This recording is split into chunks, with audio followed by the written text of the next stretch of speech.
Greetings, shipmates. Welcome to this edition of Voyage of Rediscovery, a commemoration of the fall 1998 journey on semester at sea. Before we jump in, or shall I say dive in, a reminder that you can follow our voyage, access other conversations, check out all participant bios, learn about and contribute to the fall 1998 commemorative scholarship, as well as order swag from sas25th.com, and that's SAS25th.com. Dolphins, portside! All right, excuse me. Let's start the show.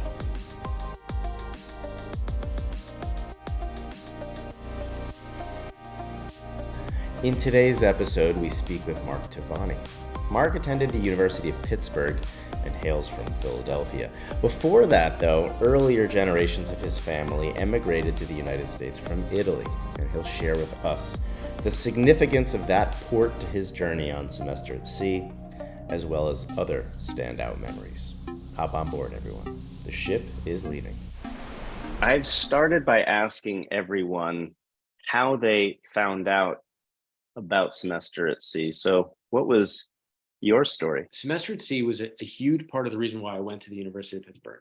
So I grew up, growing up first in Philly when I was very little, and then outside of Philly for most of my childhood. I went to a high school that was good high school, very small, a small number of people, and I played football, which has its own parochial nature. So when I was going to college, what I wanted was as big as possible, and I knew what I wanted to major in. And so I knew I wanted to major in creative writing, not English, but creative writing itself, which really limited the number of schools I could choose from because almost every school has an English department, but very few have creative writing.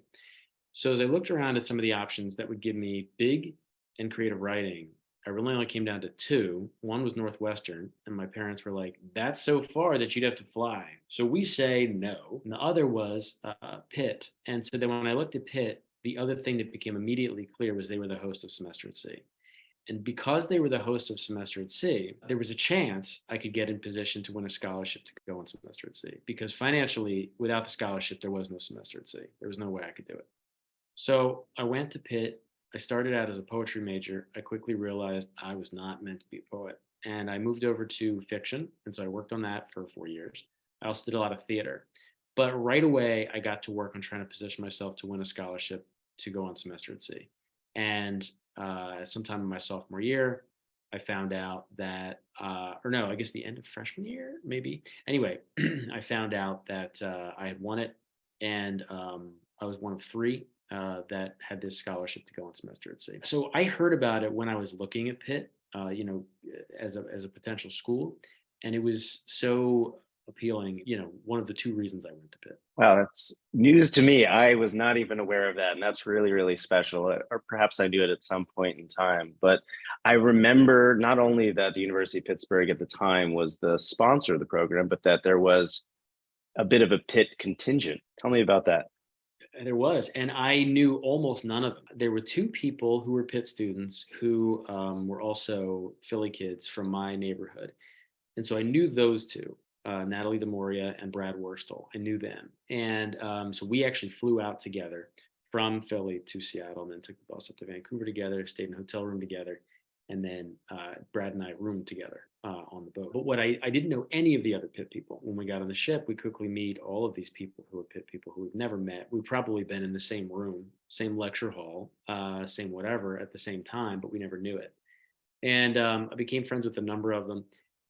Chief among them were two guys who I got to know very well. In fact, I just saw them for dinner on Sunday. That was Ben Riley and Bill Amenta. I ended up being roommates with them my senior year of college back at Pitt. So we have completely stayed in touch. Bill has two kids around the same age as my kids, and they're all four of them are thick as thieves. And Ben lives out here in New York City as well. So we all stay in touch. One of the funny things that happened for me long after the trip was I moved out to New York City. And when I did, which you know well, what was interesting about the Pitt crew was that swirling around the friendships I made through those two guys, one by one, our friends started moving out, like our Pitt friends started moving out to New York. And now we've got something like 12 of us that all live here. And it's weird. I mean, I couldn't have, like, I was the first of them to move out here, and I thought, well, goodbye, everybody. Enjoy Pittsburgh while I'm gone.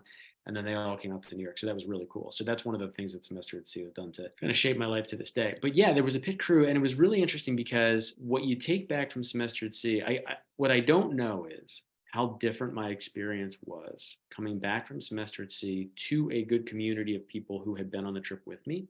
I don't know how different that experience was for anybody who went back to school alone. I can't even imagine it, really, to go back to your college and never have anyone there who has a clue what you're talking about when you tell stories about Semester at Sea. So I feel very fortunate that I had like a group who knew what I had been through, who had gone through some of it with me, and I could talk with. That really resonates with me. I think that's one of the things that has continued to cycle in my mind, was the feeling of landing back in Miami and then encountering my parents and feeling like I had absolutely no point of common ground with them, and then moving forward with anyone except for that group of people that was on that ship. Yeah. It's a really wonderful thing to hear that you had that community, which I think made that adjustment period probably a little bit more comfortable for you than it otherwise might have been for, like you said, someone who was going back to New Mexico and had no one else on the ship. Exactly. Before the actual voyage, was there somewhere in particular that you were more looking forward to than elsewhere? Yeah, the place I was most excited to go was Italy. And mostly because my grandparents were born in the United States, but they were born in the United States very shortly after their families arrived. So shortly after that both of them were dual citizens their whole lives. They didn't know it, actually, I don't think, because they didn't look into it. But the truth is that because their parents had not yet renounced their Italian citizenship, both my grandparents were born, both American citizens by virtue of being born here, and Italian citizens by their parents still being Italian citizens. But nobody since my great grandparents in my family had been back to Italy. There was this whole thing which was really interesting for Italian Americans, which is like for a long time, being Italian American was looked down upon in America, right? You can think of some slurs and things that are still around. Italian Americans were seen as, lesser, right? I mean, we're not the only group to have gone through it by any means, but I'm just saying that was the case for Italian Americans. And so my dad grew up, he was born in the 40s, and he grew up in a time when you didn't flaunt it. You only talked about being Italian really when you were around other Italian people, not when you kind of went off into the world. And so my dad never learned Italian, even though both my grandparents spoke it. And he was basically taught, in subtle ways not to be Italian, right? And then I was coming to college. I didn't know a word of Italian. I didn't know much about it beyond what we had learned in class. And yet just kind of vaguely, I was like, wait a second, like I'm going to be there. Like I'm going to see this, this has felt so absent. So I was very, very excited to be the first person in my family since my great grandparents to go back. I did. I loved it. I traveled alone. I just chose in that country to travel alone because I wanted to just take it in, and I didn't want to be just kind of like hanging out, which in so many other countries I was really happy to do, to have travel mates, but not there. And I'll tell you this, P.S. When I went back, my younger brother was kind of confounded by the whole Semester at Sea experience. I remember talking to him on the phone on Thanksgiving from Foligno, Italy. And he was like, but you're just like alone? I was like, yep. He's like, what are you doing? I was like, nothing. I'm just walking around. He's like, that's weird. 2 years later, he went on Semester at Sea, fell in love with the country, later moved to the country, met his wife in that country, and now goes there regularly. He's an Italian citizen now. So anyway, that whole thing lived on, but Italy was definitely the country I was most excited to go to. Wow. So many of these stories that just come out as I have these conversations and in this case with you, because we have prior history, I should know, and that really rings a bell, but that's just remarkable. Your pilgrimage to Italy, did you have anywhere that you felt you needed to visit as a result, or was the importance more about being the first of this generation to go back and visit? The one thing I wasn't able to do on that trip, because it's so hard to get to, of course, we only have 5 days, right? The place where my family is actually from is called Abruzzo, and I was not able to get there. There was no real way to get there. You have to rent a car, and you have to really take time to do it. I couldn't do either of those things. So I didn't. My brother and father have both gone back to Abruzzo since. But no, for me, it was really just the thing of like, what does it sound like? What does this place that we all talk about smell like? I mean, I knew my grandmother's cooking and it was the best. But like, what is it? I mean, what inspired that? And so just kind of being around Rome turned out to be my favorite. I think Florence is an amazing place, but Rome to me was the most full of life, the most real, the most interesting. And so I loved seeing Rome. The sites there are literally to me, tied for the best in the world with any other city you could possibly come up with, the Colosseum, the Vatican, all of this. And just this past Christmas, my wife and I were able to take our daughters to Rome. And it was really, really cool to see those things again and watch them seeing them for the first time. So, anyway, I did not get to go back to the place that would have meant the most, but being there was as good as I'd hoped. Of the other ports that we visited, do any come to mind more frequently than others? Were there meaningful interactions with people that you revisit in your mind? Yeah, I think about all of them in different ways. Some more often than others, but there's a couple that really stay at the top.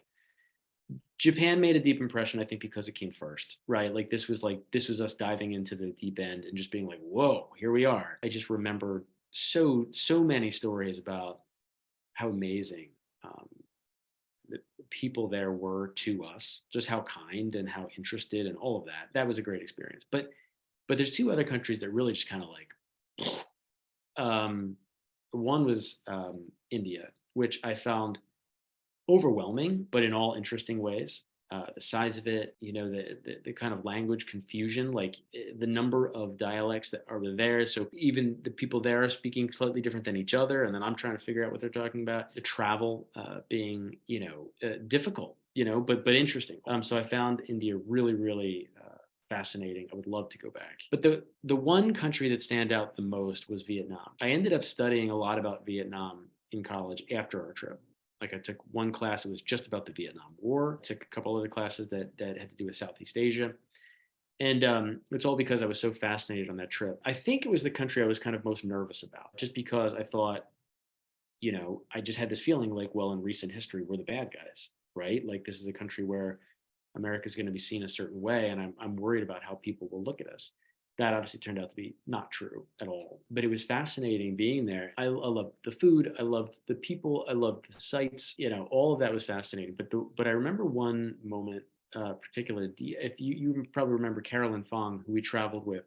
Carolyn and I were walking around Ho Chi Minh City one night, and we went to a park. And at the time, hard to picture now, I had long hair, went down to about here, and it was, bleach blonde, long hair.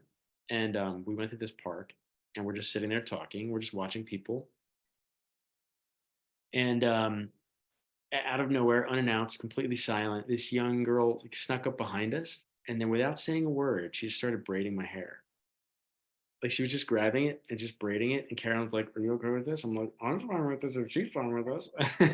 And it was just really interesting. And it was just like a fascinating thing to feel other, but in a positive way, like in an interesting way. Like it just was like, wow. Like I just felt so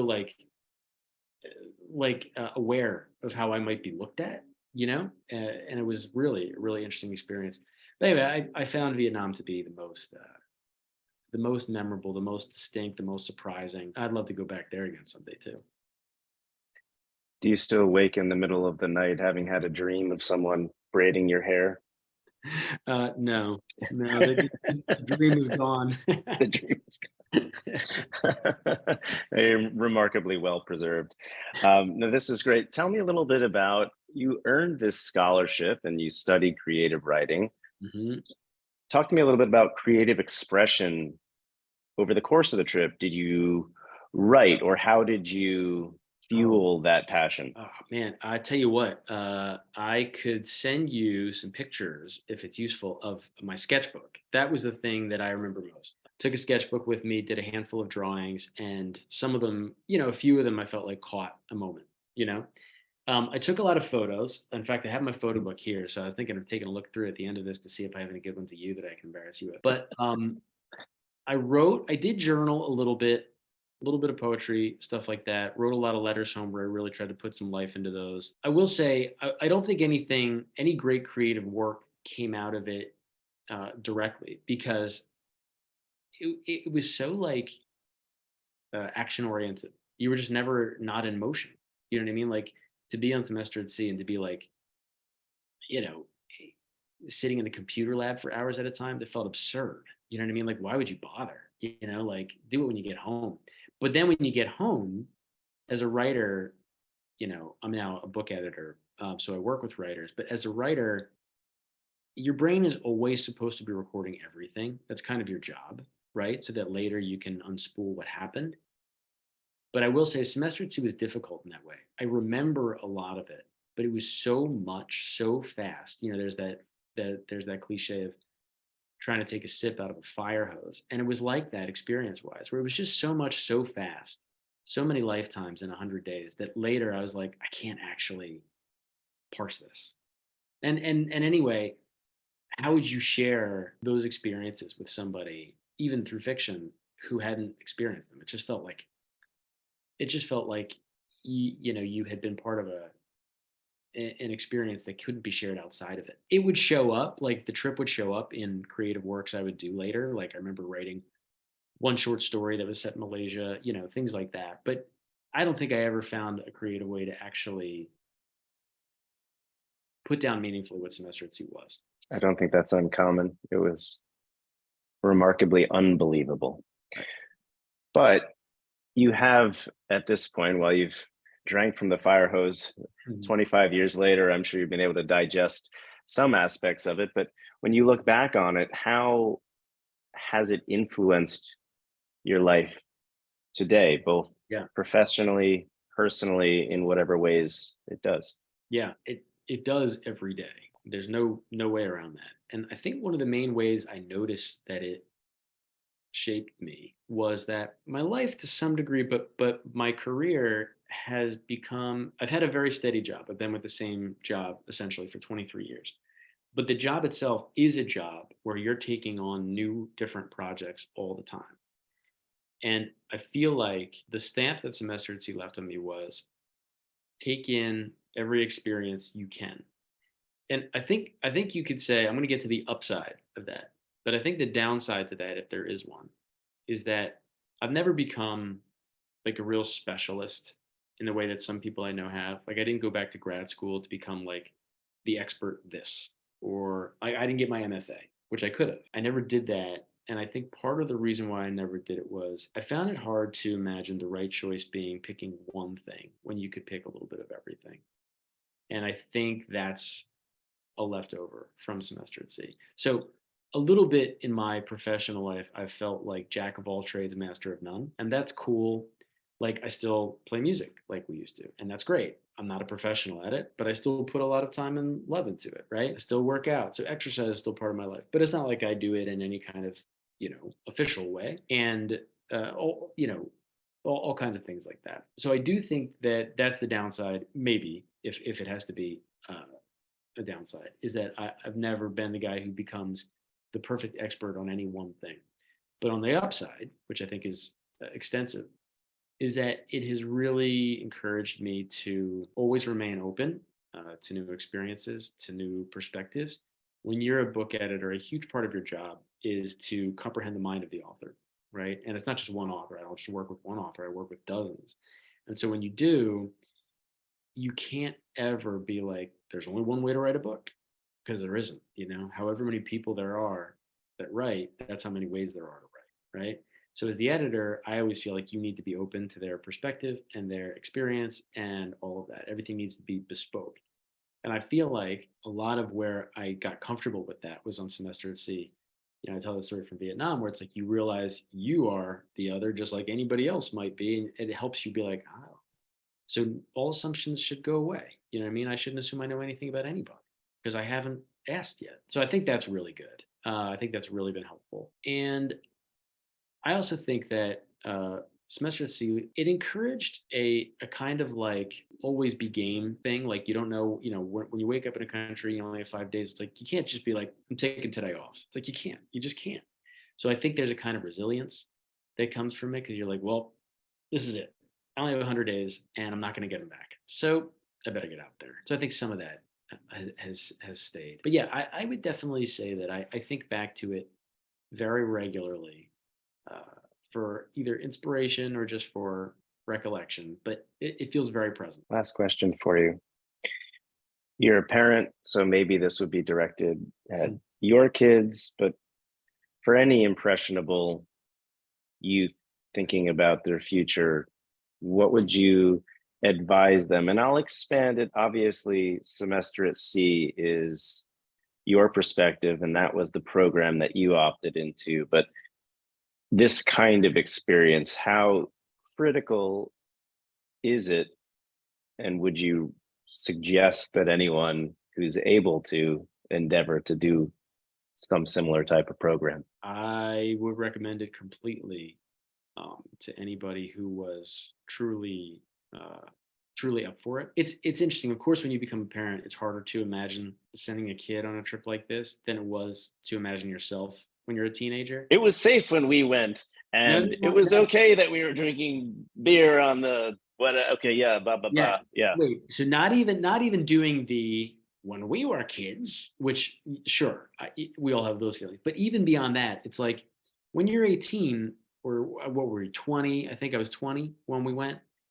Like what? I mean, you're not worried about your own safety that much. It's like, and if the worst, I mean, I don't know. Well, when as a parent, you can't fake that attitude. So it would be very nerve wracking and all that. But I'll tell you, it makes me the realization of that makes me look back at my parents 25 years ago, and I'm like, what? How did they let me do that? What was wrong with them? My mother passed away just a few years ago, and one of the great memories I get to have is like how excited she was for me to do this trip because I don't know if she would have done it given the chance. Her excitement for me was so motivating and so, allowed me to enjoy it because no one was holding me back. My parents were like, I don't know what's going to happen, but I hope you enjoy it. And I did. If my kids are interested in anything like this, absolutely. I think studying abroad is absolutely something my kids would do. My wife and I have taken them abroad a couple times already in their lives, and I think they would. I think they would definitely study abroad. Semester at sea itself, I think so. At least one of them I could see really wanting to do it, and I would encourage it completely. Just a couple weeks ago, this kind of surfaced actually, not for one of my kids, but for our niece. She just came back from a trip to the Galapagos, and then I mentioned semester at sea, and I think I had mentioned it to her before, but she had never had a place in her brain to put it because she had never traveled like in that kind of big international way. And suddenly she was all lit up with her experience, and I was like, oh, like semester at sea. She was like, wait, what was that again? And like when I told her now, she was like, oh my god, I want to do that. And I was like, you should do that. So like it was really great to see a young person who matters to us like really kind of reacting to the possibility of semester at sea, and me being in a position to be like, I can tell you all about it, I can answer any question, and I can say wholeheartedly, you should go. So yeah, I encourage it. I will encourage it any chance I can. This is not a paid endorsement or promotional video for them, but nevertheless, thank you, Mark, for taking time to speak with me and tell me your story. Grateful. My pleasure. Thanks for having me, man. Thanks for checking out this edition of Voyage of Rediscovery, and don't forget to also check out sas25th.com. That's SAS25th.com for everything fall 1998. We'll see you next time, and remember, if you're not back by 8 p.m., the ship will leave without you.